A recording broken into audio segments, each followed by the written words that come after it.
Voilà, bienvenue sur ma chaîne YouTube, sur la nouvelle vidéo. Cette fois, on traitera pas de bois, ni de tronçonneuse, ni de copeaux, mais on veut traiter un petit peu de pommes. Parce que c'est droit la saison, et puis ça vaut la peine de montrer un petit peu ce qu'on fait par chez nous avec toutes ces pommes qui sont tombées, surtout que cette année, en 2018, eh ben, les vergers sont pleins. Alors vous voyez ici on a des magnifiques pommiers hein, qu'on donnait passablement de pommes et puis eh ben c'est toujours un peu la même chose, ben, il faut aller voir dessous parce que quand elles sont mûres eh ben, elles tombent et puis eh ben, quand elles tombent elles peuvent se faire des pognes et puis après elles pourrissent un petit peu alors dès qu'elles tombent il faut aller les ramasser et puis les transformer. Voilà mon fils qui met, c'est merveilleux. Et puis bien sûr, quand vous choisissez les pommes, eh ben, il faut pas tout ramasser. Hein. Vous devez prendre les belles, comme celle-ci ici, vous voyez, hein, elles n'ont pas trop de pognes, pas trop de taches. Et puis celle-ci ici aussi, parce que si vous mettez des verres, des pommes pourries, ben, votre jus de pomme ou bien votre eau de vie, elle n'aura pas bon goût. Et puis elle sera pas bon pour consommer. Alors vous pouvez monter sur le pommier un petit peu secouer tout ça, que ça tombe par terre et puis après ben, il faut les ramasser, les mettre dans des cajots. Les cajots c'est un peu une unité de mesure, hein, ça vous donne toujours environ 15 litres de jus de pomme, un bon cajot qui est rempli. Et puis après ben, si vous en avez rempli, ben, qui vous en faut encore, ben, vous allez au prochain pommier et puis voilà.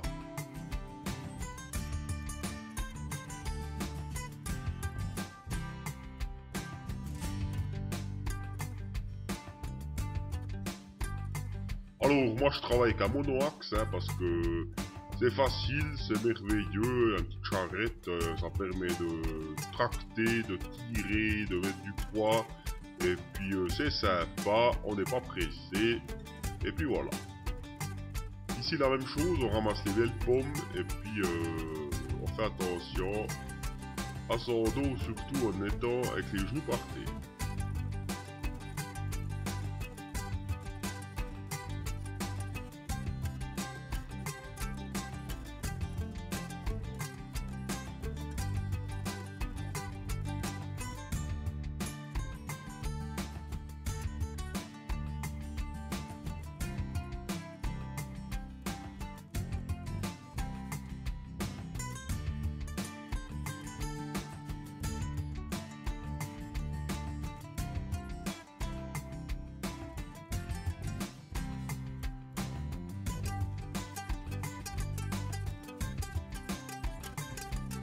Une fois arrivé où vous voulez aller faire votre jus, ben, il faut un petit peu penser logiquement comment vous voulez travailler, puis dans quelle sauce. Alors il faut répartir vos outils comme il faut, comme ça vous faites le moins de voyages possible et puis vous optimisez votre travail. On sort la presse il faut qu'elle soit un petit peu en déclin, comme ça le jus coulera déjà dans le bon sens. Et puis après, ben, il faut prendre le broyeur et puis vous le mettrez aussi le plus près possible de les cajots de pommes, comme ça vous faites de nouveau le moins de voyage possible. Et puis surtout, ben, quand vous les portez, vous ne portez pas si loin.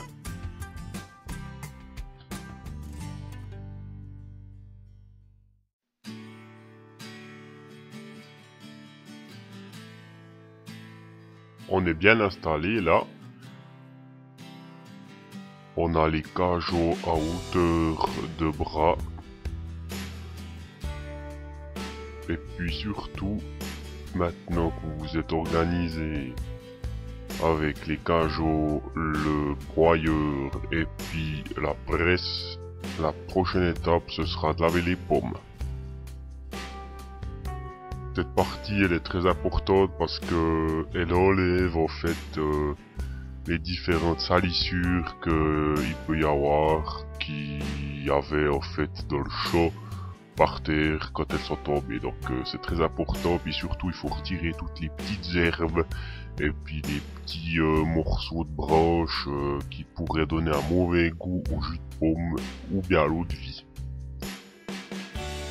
Après, ben, faut mettre cette machine en marche.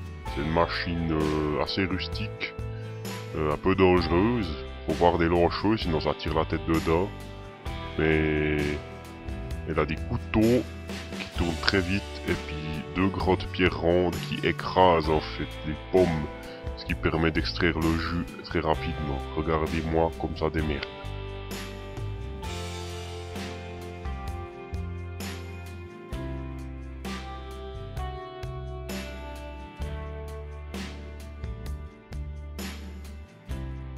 Alors ça tourne très vite, là on a mis un demi-cajot. Et puis vous voyez que ici dessous, comme ça sort, c'est haché, broyé finement. Et puis on a déjà des gouttes de jus qui tombent.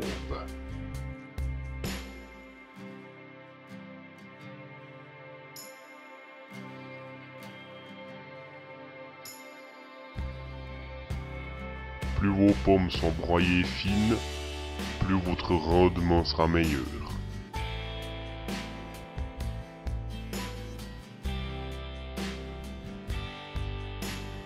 Ensuite on tire le panier de la presse en avant et puis on va déjà mettre la moitié du cajot qu'on a haché, broyé, on le met dans le panier de la presse.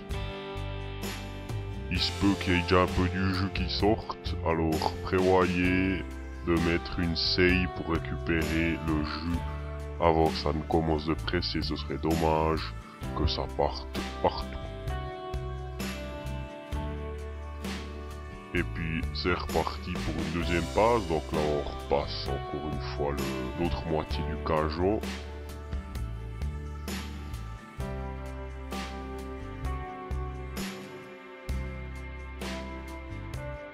Voyez, faut pas les mettre les mains là parce que ils risquent de manquer des doigts.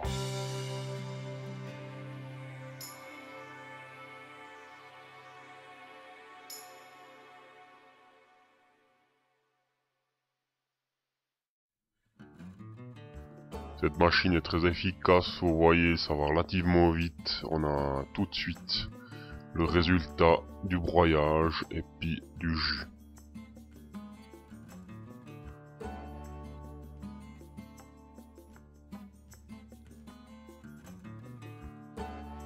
Et puis de nouveau, on vient compléter le panier pour arriver après jusqu'en haut. Pour que le panier soit complètement rempli et puis qu'on puisse extraire le maximum de jus de cette broyerie ici.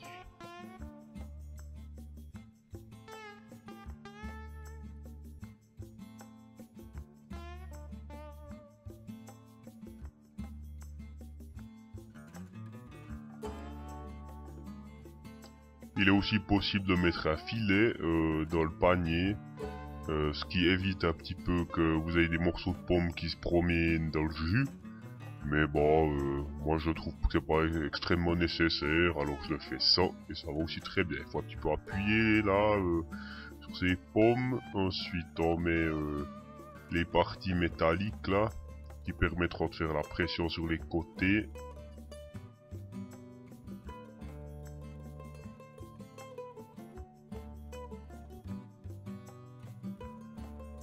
Puis on voit un petit peu, justement ici en bas à gauche, qu'il y a déjà du jus, hein, donc il faut que ça puisse aller dans une scie.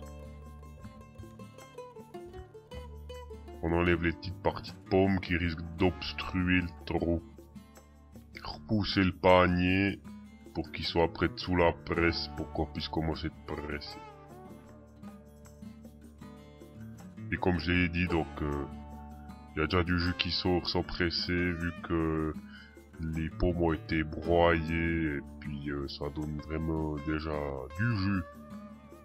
On met la presse en marche, donc c'est une vis sans fin qui pousse le pressoir et puis ça appuie sur les pommes. Ce que je fais moi, ben, je récupère directement du jus de pomme ici, du jus de pomme frais qui ne sera pas pasteurisé.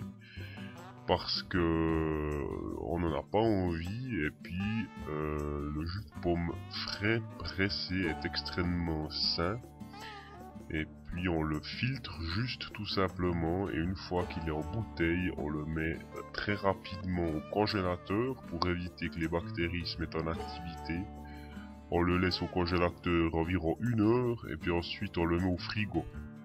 Bien sûr, il faudra le consommer dans les 4 jours parce que sinon, il y a quand même la fermentation qui va se mettre en marche à cause des bactéries qu'il y a dedans. Mais c'est vraiment autre chose que de boire du jus de pomme frais pressé que du jus de pomme qui a été pasteurisé. C'est bien meilleur. Attention toutefois, si vous en abusez, vous risquez de chier au spray. Et puis c'est pas très agréable, mais bon, en même temps, ça passe vite.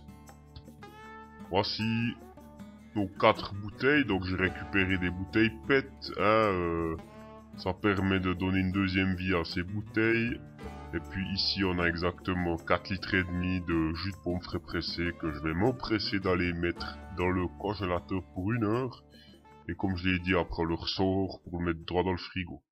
Et c'est vraiment excellent.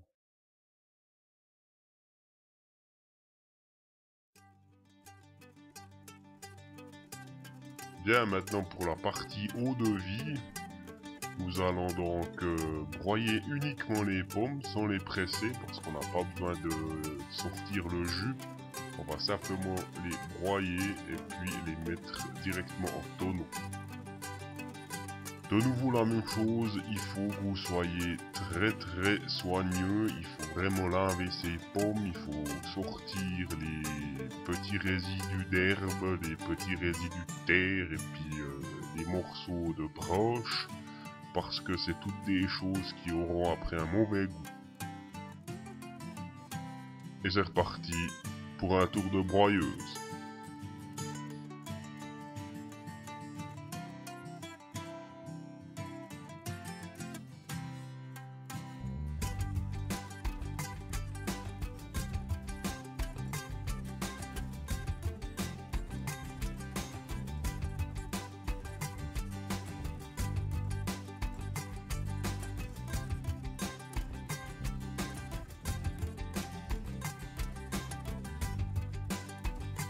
On voit que les pommes sont extrêmement riches en jus. Et puis là, directement, on les met en tonneau. C'est un tonneau de 60 litres de contenance.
Après, il faut prendre des poignées. Enfin, c'est toujours un peu dangereux, la piscabre avec cette histoire. Tout d'un coup, ça peut tomber. Puis c'est dommage si ça tombe à côté du tonneau. Alors, on le pose, on se prend le temps, on n'a pas de stress. Il faut pas stresser quand on veut faire des bonnes choses. Ce serait une faute. Regardez-moi du jus, c'est vraiment merveilleux. Ça donne vraiment envie d'aller schlecker là au milieu. Évitez de compléter le tonneau en plusieurs jours parce que ça favorise la production de vinaigre et puis c'est vraiment pas ce qu'on veut vu qu'à chaque fois que vous ouvrez le tonneau, il y a de l'air qui rentre. Si vous avez des petites quantités, si c'est des petits fruits comme des griottes ou des myrtilles ou bien des framboises, c'est tout à fait compréhensible de ne pas pouvoir tout ramasser en une journée. Ce que vous faites, vous les mettez dans des sacs en plastique, les quantités que vous ramassez, puis après vous les mettez au congélateur, et puis vous attendez d'avoir la quantité suffisante, et puis ensuite vous pouvez tout mettre en une fois dans le tonneau. Ici devant, vous voyez, on a des levures. C'est des levures spécialement sélectionnées pour les eaux de vie. On a des enzymes, on a l'acide lactique, et puis surtout on a les petites barrettes à pH qui nous permettent de mesurer le pH, et puis ensuite de corriger. Ici vous avez des bandes qui permettent de laisser sortir le CO2, mais pas de laisser rentrer l'air. Ensuite un pot pour préparer les levures, et une balance pour peser les grammes de levure que vous allez faire. Les enzymes sont très importants parce qu'ils permettent de supprimer le liant naturel qui est la pectine. Ici, il faut utiliser une seringue. À 10 ml, ça va très bien. On dit en général qu'il faut entre 3 et 5 ml d'enzymes par 100 litres de mou. Ici, moi, je vais en mettre 3 ml. Sortez bien l'air de la seringue parce que sinon, ce sera pas précis.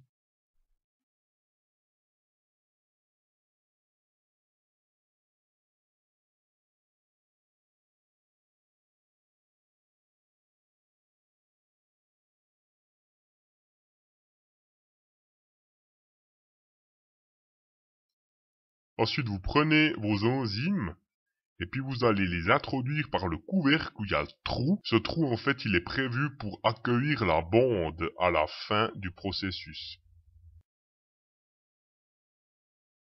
À chaque fois que vous introduirez les enzymes, les acides et puis surtout les levures, il faut toujours bien mélanger. Prenez une perceuse avec un embout qui broie, c'est nickel.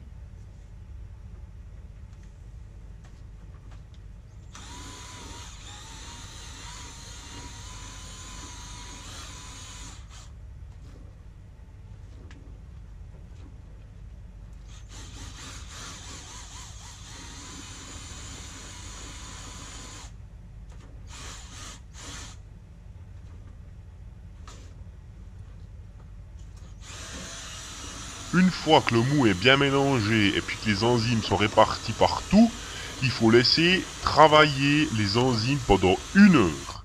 Ça vous laisse le temps après de commencer votre procédure de mise en action des levures. Vous prenez pour ceci la petite balance et le pot, et puis vous allez ajouter 15 grammes de levure pour 60 litres de mou.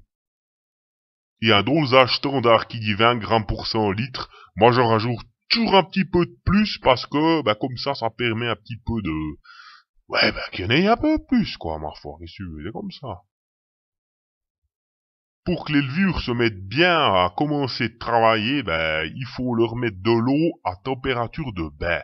Donc quand vous prenez un bain, en général la température elle est 30 ou 40 degrés, vous pouvez le mesurer avec le doigt, il faut pas commencer à mettre un thermomètre, ça va, vous pouvez le sentir avec le doigt, il n'y a pas de problème, les hommes de la terre y arrivent, alors pourquoi pas à vous.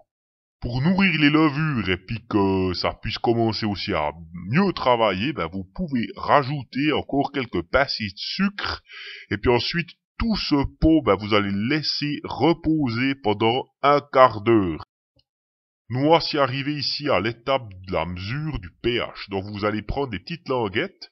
Il existe aussi bien sûr des mesures pH électroniques, mais ça coûte... Ouais, ça coûte cher, qu'est-ce que tu veux que je te dise? Alors tu prends ces...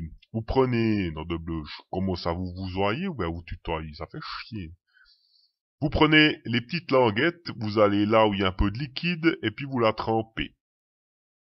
Ensuite, vous allez la ressortir et puis vous allez voir sur le petit paquet des languettes, il y a les couleurs qui vont vous donner le pH et puis là, on voit bien que le pH il est plutôt à 4 qu'à 3. Alors, ce qu'on va faire, on va rajouter de l'acide lactique comme vous l'avez vu au début. C'est de l'acide lactique, hop, on en met un petit peu, on le répartit et puis de nouveau, comme pour avant, pour les enzymes, il faut bien mélanger pour que les acides se mettent bien partout.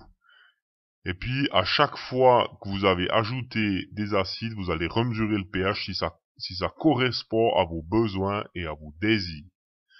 L'idéal, c'est entre 3 et 3,5. Si vous êtes en dessous ou en dessus, vous avez le risque qu'il y ait des mauvaises bactéries qui se développent et puis que vous ayez du vinaigre ou bien des mauvais goûts après dans votre eau de vie. La mesure du pH est cruciale.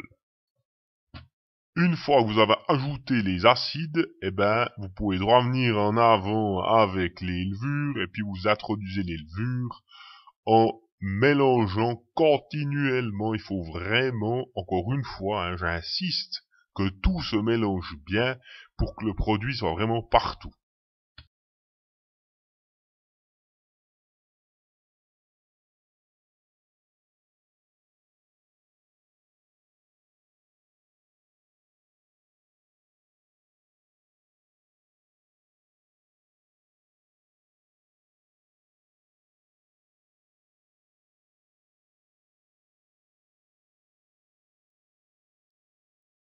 On pose le couvercle et puis on ferme avec le cercle en métal.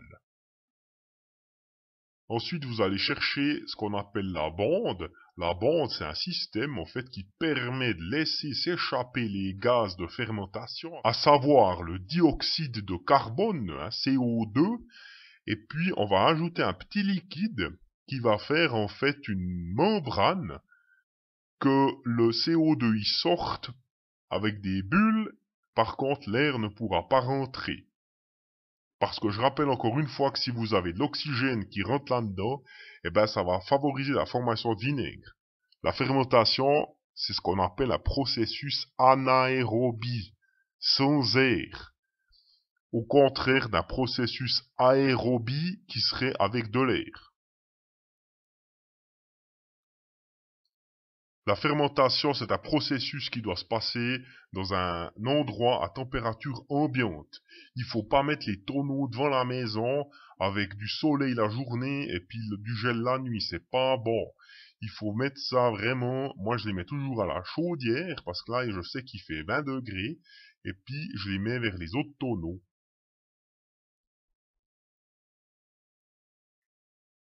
On a quand même le droit d'ouvrir de temps en temps les tonneaux. Il faut pas le faire tous les jours, mais tous les 3-4 jours, si vous avez envie de guigner dedans, ou bien de feuiller, vous prenez un stecker, et puis vous remuez un petit peu tout ça, parce que c'est quand même important que l'alcool qui s'est développé dans le mou puisse se mélanger à tout. Donc il faut toujours un petit peu mélanger le mou tous les 3 à 4 jours, mais pas tous les jours, sinon même problème, il y a de l'air qui rentre, ça fait du vinaigre.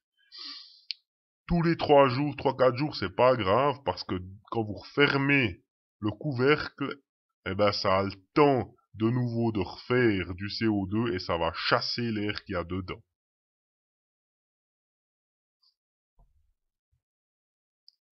Comme je l'ai dit plus tôt, il est aussi possible de travailler sans bande. Donc vous mettez simplement votre couvercle dessus sans fermer le cerceau en métal parce que là, bien sûr, le CO2 ne pourra pas s'échapper et puis ces tonneaux, ils sont faits pour supporter une pression jusqu'à 6 bars. Mais si vous n'êtes pas là puis que vous n'avez pas contrôlé, il peut que ça pète puis que vous en ayez partout. Donc là, ce que vous faites, vous posez le couvercle, vous ne fermez pas le cerceau, par contre, vous mettez un poids dessus. Et puis là, en l'occurrence, c'est des briquettes de 6 kilos, ce qui fait finalement le même principe, c'est que la pression, elle va un petit peu pousser le couvercle pour laisser s'échapper le CO2, mais avec le poids, l'oxygène ne rentre pas.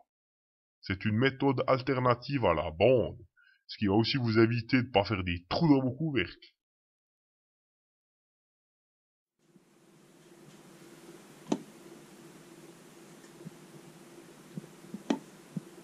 Mais écoute-moi voir ce bruit.